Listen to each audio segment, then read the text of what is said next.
Hello everyone, very good afternoon and welcome back once again to your favorite channel. It is the StudyIQ as English, obviously, right?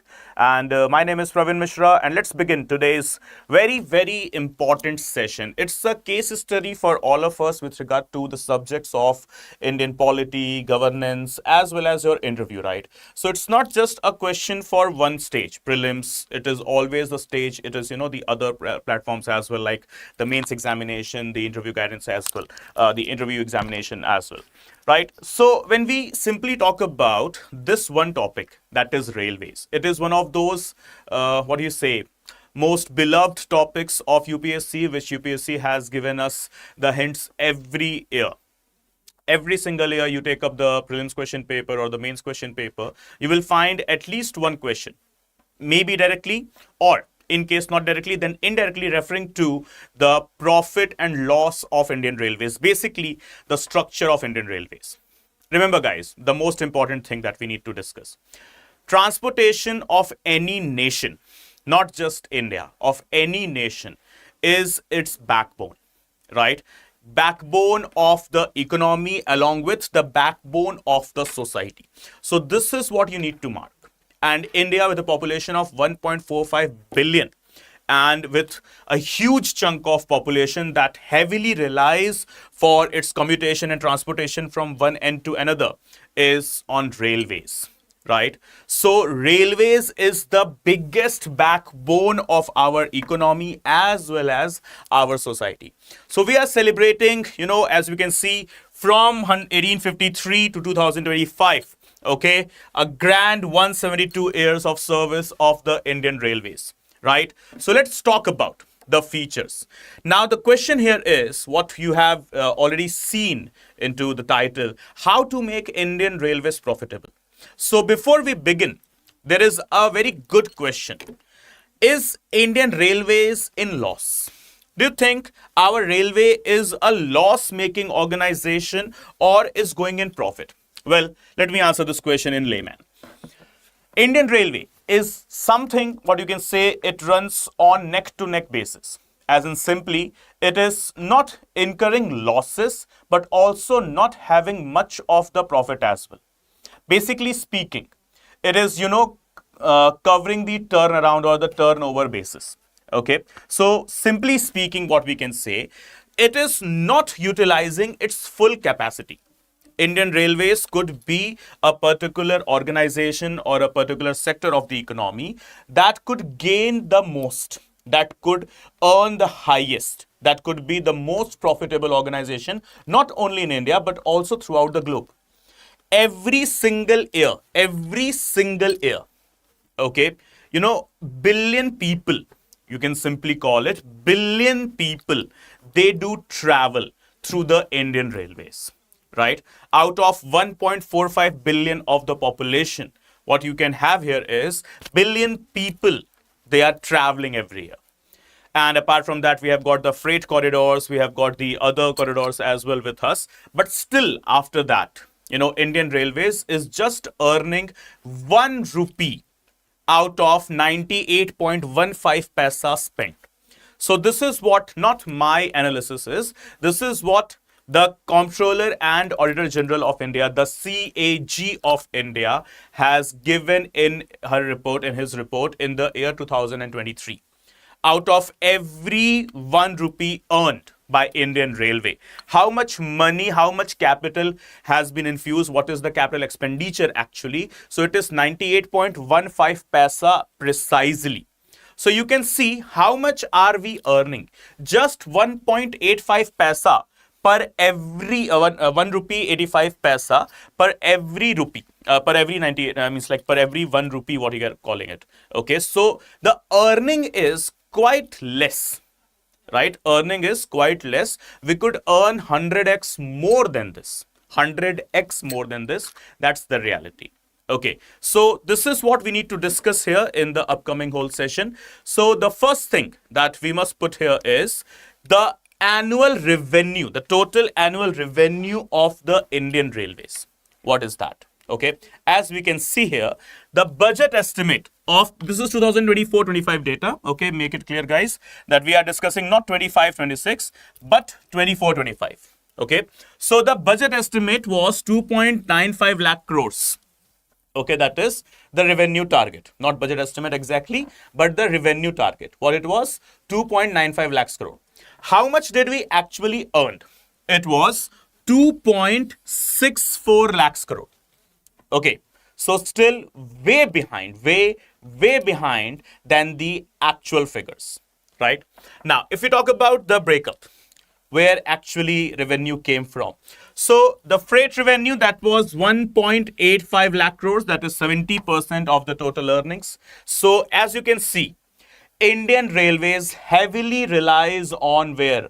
On the freight revenue, right? 70% of the total earnings, it is coming from where? It is coming from freight revenue alone, right?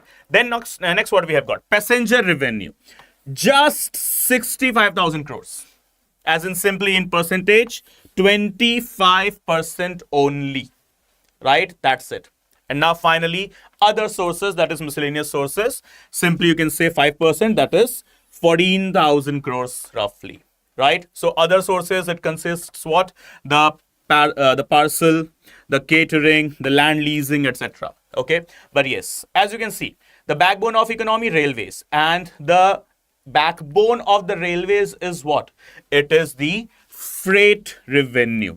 1.85 lakhs crore. Okay, as per the target, it is 70% of the total earnings. So how important it is, we can just analyze it from here itself, right?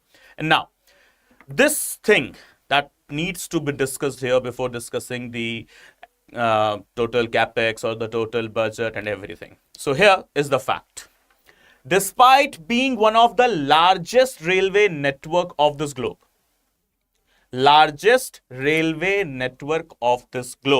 okay, freight cross subsidizes passenger operations. And the freight rates are 30 to 50% higher than the global averages, while passenger fares are among the cheapest when it comes to the global levels or the global platforms. So let's justify this statement. How do we justify this statement here? So it goes like this. Indian Railways earns most of it, okay, most of its money by carrying goods and not the people. As we have just understood, 70% of the annual earnings of the Indian Railways come from where? From the freight transportation, right? Now, but here is the problem. And the problem is the government keeps passenger ticket prices very cheap. Very, very cheap. And now you would be like, sir, kya baat kar rahe? How it is cheap, right? It is too costly. Yes, it is costly. But as compared to the expenditure, then you will see the ticket prices. Then it is very, very cheap, right? So as we can see here, so the problem, the government keeps the passenger ticket prices are very cheap. So train lose money on almost every passenger. And to make up this loss, Indian Railways, they charges extra high rates to companies that send goods by trains like coal, cement, grains, etc. And what is the result? The freight rates in India, they are 30 to 50% more expensive than in any other country.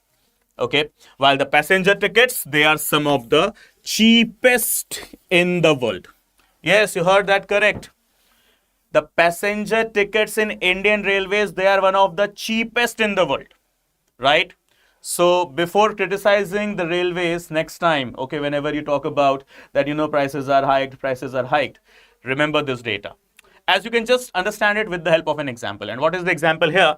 Passengers traveling 500 kilometers, for example. Okay, this is just for an example. Okay, may pay, let's say, an amount or a sum of rupees 300, right? But railway, they have to spend rupees 600 to carry them. This is the reality. Okay, and to cover this gap, what railway needs to do? Railway charges companies more to move goods, which makes goods transport by rail less competitive by trucks or by roads, right? So remember, guys, 70% of the earnings of the Indian Railways, it's coming from where? Through the freight transportation or simply the freight corridors. And now, why this is bad? Okay, so the two major reasons, the two biggest reasons that needs to be addressed. The first one is companies prefer roads, okay, that creates more pollution, more traffic jams, and more of road accidents. Okay, railways, they says, or railways stays stuck in losses and can't modernize or improve its services because of heavy losses incurred, right? Because companies, where are they preferring, what are they preferring? They are preferring their transportation either by road network, or secondly, that is more convenient to them these days, that is through water network. Okay, and now let's talk about the annual budget. Remember, this is the budget. What we are discussing is 2024-25. Okay, now as per the figures, what you can see, the budget outlay of 24-25, 2.55 lakhs crore was the capital expenditure, simply in short, capex. Okay, that was highest even if we compare with 2023-24, okay, which was up to 2.40 lakh crores. And where is the focus on? See, I'm not trying to appraise the government. I'm not trying to praise the government. Not trying to be that what we say bipartisan person. No, absolutely not. I'm just trying to represent the facts. Okay, so please don't keep this thing in mind that we are going to discuss, or appraise the government. Absolutely not. Yeah. Hello. Good afternoon. Good afternoon, guys. Hope you guys are doing well. So you guys are able to understand everything, right? Okay, so here we go. The total annual outlay.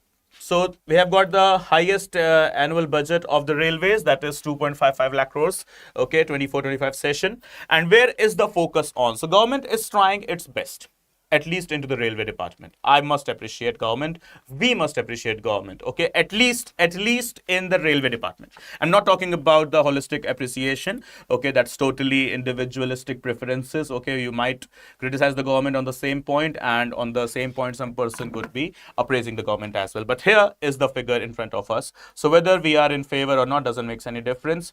It is something which we must understand and admit that the government is trying its level best. Okay, though yes, still there are loopholes, still there are problems, still there are red tapeism problems, but yeah, things are going fair enough in railways. So what we can see, the government's focus is on creation of 3,500 kilometers of new tracks annually. Okay, then 500 plus Vande Bharat trains to be induced more. Then 1,000 one station, one product, that is OSOP outlets.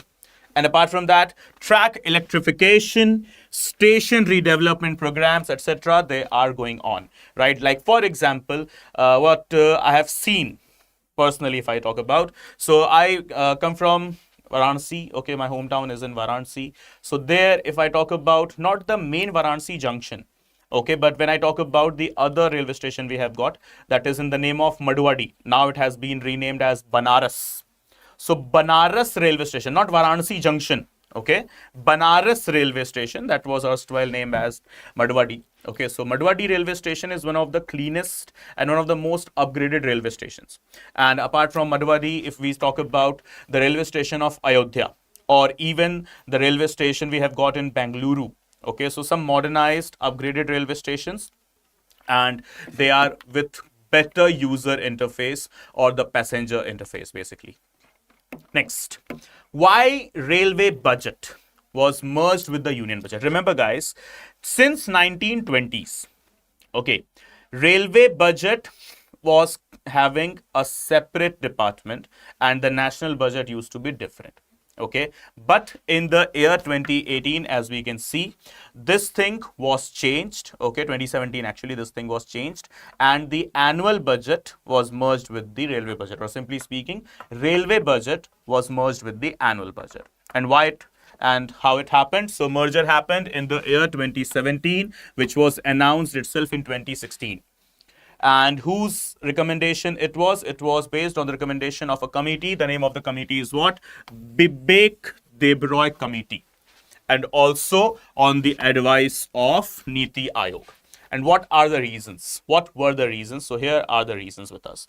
To avoid any kind of political populism, that is fare hikes avoided, projects announced without funds, okay, like this. Then improve the fiscal management, okay, that is simply speaking, okay, cover up the losses of the railways without making any kind of fiscal cuts. Then obviously it was railways could access general budgetary support like other ministries in case there is need of extra funds. Okay, and finally, yes, to enable the multimodal transport policy coherence. Okay, that is railways plus roads plus the ports. Right, so these were the primary reasons because of which the railways budget was combined or stitched with the national budget itself in the year 2017, announced in the year 2016 based on the recommendations of two, that is the Bibek Debroy Committee of 2015 as well as the recommendations of Niti Aayog in the very same year, that is 2015. Right, and now here the historical context, the facts for you. So on whose recommendation railways budget was created separately? So it is the Ackworth Committee. Okay, so the practice of a separate railway budget was initiated in 1924 following the recommendations of what? The Ackworth Committee. Right, and apart from that, the initial reasoning, what was the reason? At that time, the railways budget constituted a significant portion, around 84% of the total budget, justifying a separate presentation, right? So since 84% figure, as you can see, was the total contribution of the budget in the railways. Okay, hence, as per the recommendations of the Ackworth Committee of the time, okay, railways was given a separate budget thing. Next, why Indian Railways incur losses? This is a question that we must ask every single individual. We must be asking this to ourselves first, right? Firstly, this is the question that we need to ask to ourselves. The big question. Lack of civic sense, lack of social responsibility, lack of national interest, lack of support towards national interest, lack of patriotism is the biggest reason I must quote, biggest reason why railways faces losses. Okay, why?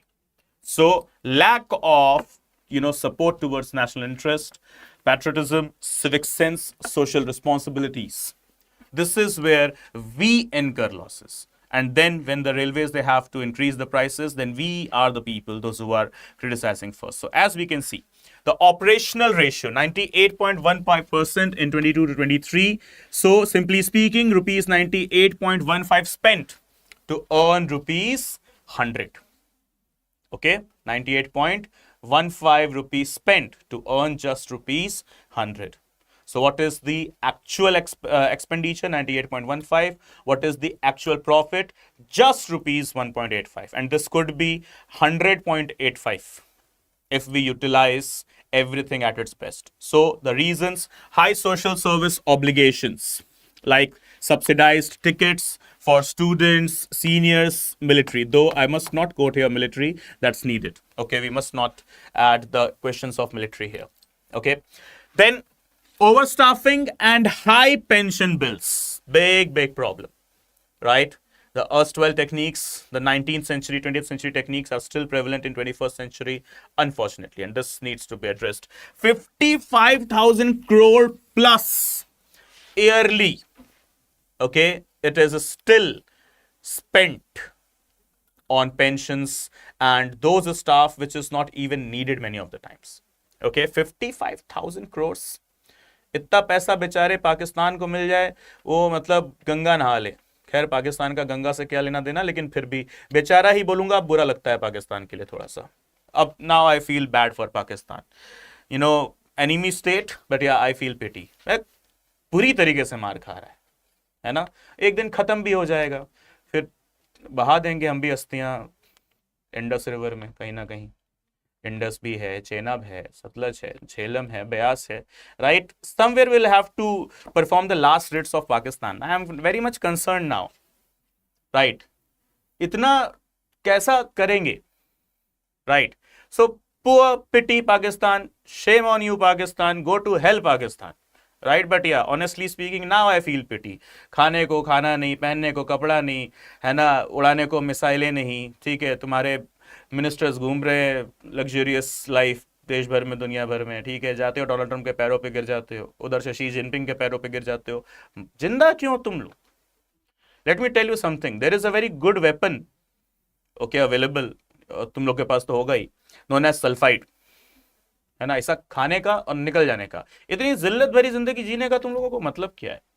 Right, okay, so no worries, Pakistanis will understand. This is just a message to Pakistanis. I heard many Pakistanis sees my video, okay, so I just wanted to tell them, and I heard their English is quite weak as well, so Paijan, don't worry, okay, you just eat that thing that is known as sulfide कुछ ऐसा, और निकल लो इस दुनिया से कम carbon emission तो थोड़ा सा कम होगा ना, तुम लोगों का एग्जिस्टेंस का तो वैसे भी कोई सेंस नहीं है, राइट, ओके, और you know, let me tell you, do not pinch my defense forces. The day they get irritated, they won't wait for any kind of the parliamentary approval or the government order. They will just open up the LOC borders and they will enter inside, and what will happen to you? That will be fun. Okay, so coming back to the point, after trolling Pakistan, I like that. Okay, so overstaffing and high pension bills, 55,000 crores. Okay, this is where those guys are dreaming beyond the western borders. Now, cross-subsidization, as in heavy under-recovery on passenger tickets. We have to subsidize it towards the freight corridors. Then outdated technologies as well as some inefficiencies, they have been marked as well. Further, project delays, over 500 projects delayed, costing 4.5 lakhs crore. Loss hai, this is loss in the project delay, 4.5 lakhs crore, right? And then pilferage, corruption, ticketless travel, all of these things are big burden to the pocket of the railways, right? So to just justify it, remember the CAG report of 2023. Railways spend 98 paisa to earn ₹1. This is very unsustainable model, very unsustainable model. So the problems are the social service obligation, operational inefficiency, freight subsidies, passengers, unviable projects, and high staff cost. Okay, so 60,000 plus crores of annual losses on cheap tickets, concessions to 50% of the categories.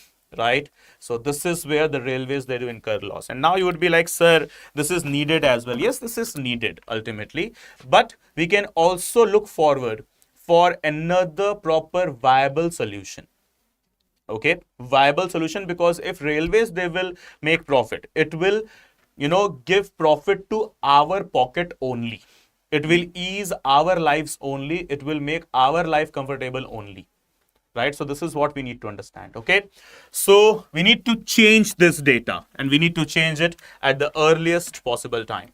And here, how to make the Indian railways profitable without burdening the common masses, So this is what you would be wanting to hear, right?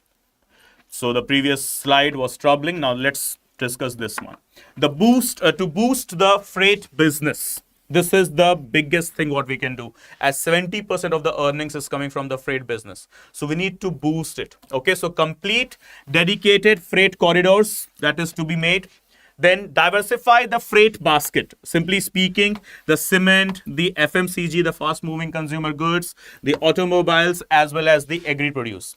If you just have a basic research, I'll give you one hint. Just search for this thing that is known as Kisan Rail.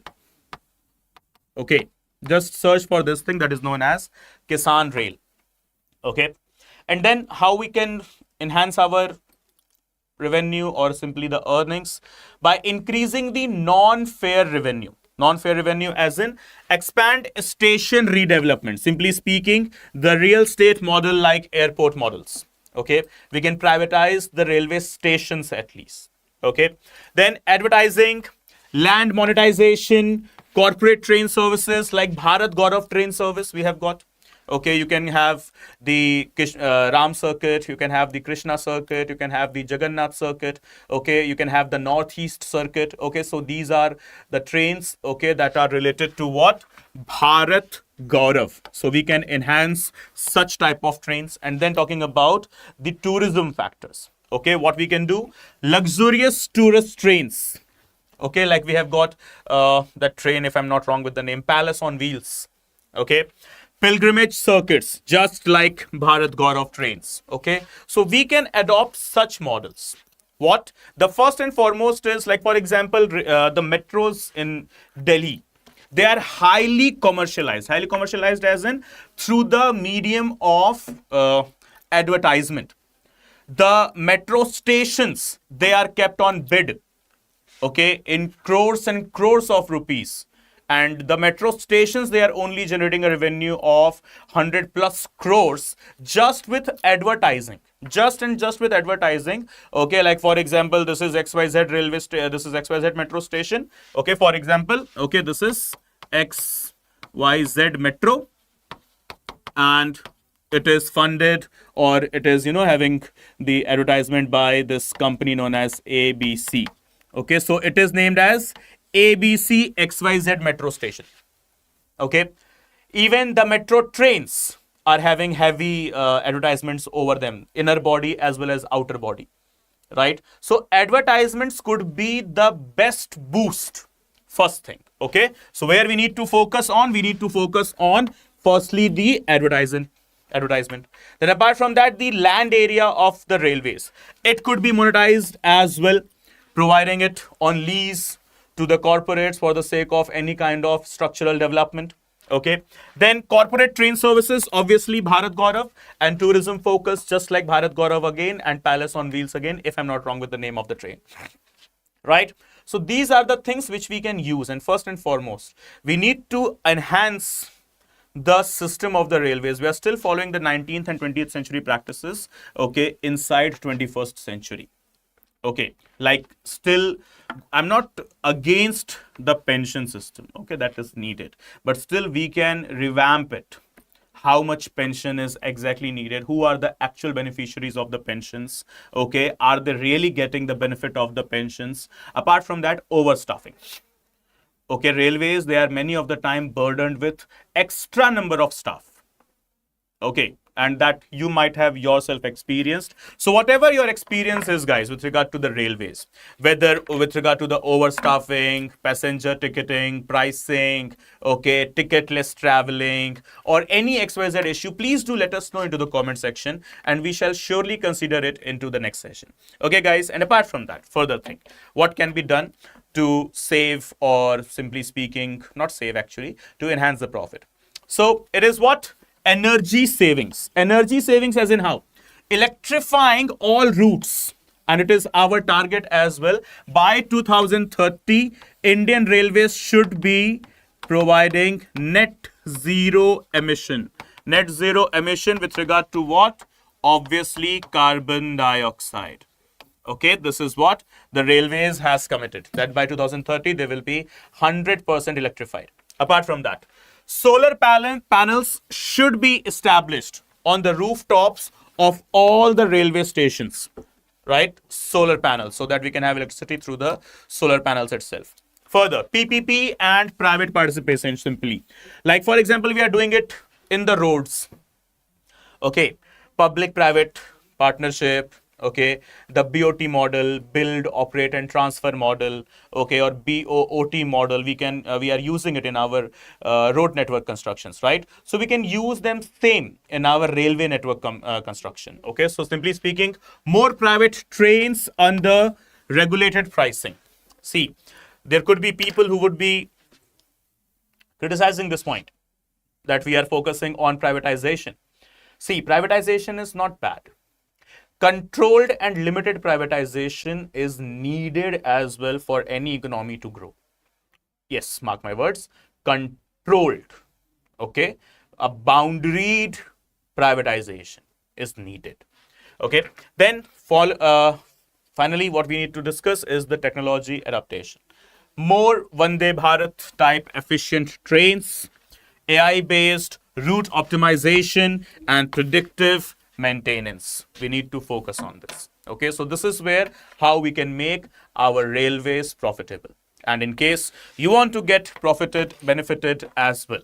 So remember, resolution is what you need. A dedicated batch for our 2026, 27, and 28 year aspirants. Okay, 2026, the ones who are targeting exam in 26 or maybe 27 or maybe in 2028. So whether you are the first year, second year, final year, or a graduate or postgraduate college student or a working professional, doesn't make any difference. We have got for you the P2I, that is prelims to mains to interview batch, and you know it very well. When it comes to prelims, mains, and interview, you have got just one name, that is a StudyIQ. Okay, so what you will get once you have enrolled yourself into the resolution batches: the 1,000+ hours of live classes, access to recorded lectures, 18 sets of printed books delivered to you at your doorstep, with the class notes given to you in the PDF format immediately at the end of the session. The very same notes that is used by the teacher to teach you. Who is the teacher? Obviously, you know it very well. The best brains are available on the StudyIQ platform, okay, on our batches, in our resolution batches and all the other batches. You know the names very well. We have got Bhuvan Jha sir, Shubham Sagar sir, Ankit Singh sir, Shashank Tyagi sir, Prashant Tiwari sir, Chandan Sharma sir, Ankit Agarwal sir, okay. So who are these names? You know these names, these are the institutions in themselves, right? And these guys have gained some quintessential, some out of the blues level of experience, knowledge, and wisdom, and they have performed in their level best. Okay, or you simply say at the level best throughout any particular platform when it comes to student support, guidance, as well as providing them with concrete knowledge, facts, and information, right? So these are the best brains available where only on one platform, that is a StudyIQ. So embrace this platform, guys. Okay, go ahead with the proper analysis and you will get the answer itself. Okay, so remember the batches are commencing when? The batches are commencing from 25th of July itself. Okay, and you will be having multiple subscription plans. Like for example, you would be having the gold, you would be having the platinum, you would be having the diamond subscription plans, and they are all starting with rupees what? Just rupees 9,999. What you need is just a promo code with yourself. What is the promo code? Please copy this promo code and use it whenever you are purchasing any kind of StudyIQ courses. That is PRV Live in bolds and capitals. What is the name of the code? PRV Live. So just apply this promo code while purchasing any of the subscription onto the StudyIQ and avail the maximum discount. And apart from that, guys, remember, do not forget to subscribe to the StudyIQ IS English channel. Okay, a channel committed just for one thing: to provide you all the quality and quantity of the content. And in case you wish to connect with me, so here is the QR code for my Telegram channel, or else you can also search with the username again PRV Live. Okay, so this is the name of the channel as well. This is the QR code. You can search over it. Okay, just scan and join. And apart from that, if you wish to connect with me on my Instagram account, okay, so here it is with the username Praveen Mishra _2107. Okay, guys, so this is it with regard to this session. Okay, just please don't forget to hit the subscribe button and never miss an update from the channel. And yes, do let us know your opinion onto this point, that how to make Indian Railways profitable. What's your opinion? Okay, just let us know and we shall be discussing your comments into the next session as well. Okay, guys, good day. Bye bye. Take care. Jai Hind. Jai Bharat.